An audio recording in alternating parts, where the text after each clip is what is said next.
নমস্কার বন্ধুরা, তোমরা দেখছো লক্ষ্মীর লাইফস্টাইল।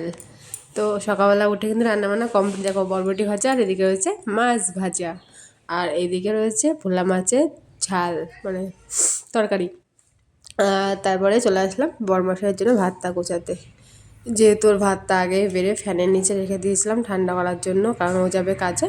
তো ভাবলাম তাহলে এবারে গুছিয়ে দিই। আর নয়তো ও স্নান করে এসে যদি ঘরে চলে আসে তাহলে বলবে কি যে আমার অটো চলে যাচ্ছে।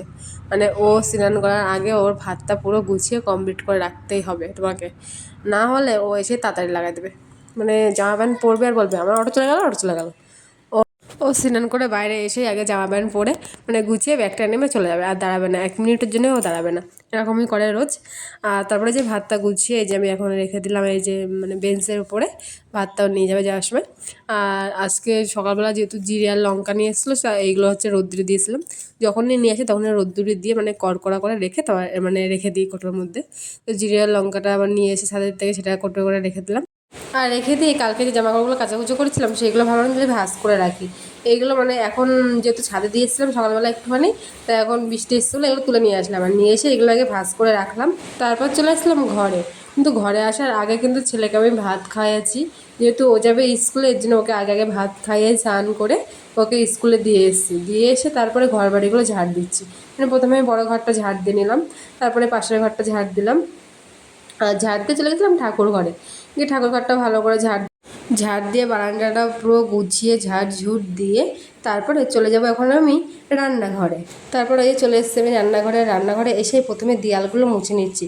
প্রথমে একটা সার্ফ মানে সার্ফের জল করে ভিজিয়ে মুছে নিয়েছি। তারপরে শুকনো কাপড় দিয়ে পুরো দেয়ালটা আর মানে গ্যাসের ওভেনটা ভালো করে মুছে নিলাম। কারণ এগুলোতে রান্না করলে না, এগুলো হচ্ছে মানে তেল চিটে পড়ে থাকে, মুছলে না ভালো লাগে না। এর জন্য রোজই মুছতে হয় এগুলো। আর তারপরে কিছু থালা বাসন ছিল সেগুলো মাজলাম, মেজে ঘরে নিয়ে এসে এগুলো উপর করে রাখলাম এখানে। আর উপর করে একবারে আমার স্নান টিনান সব কিছু কমপ্লিট করে চলে এসেছি এখন আমি ঠাকুর ঘরে, কারণ এখন দেবো আমি পুজো।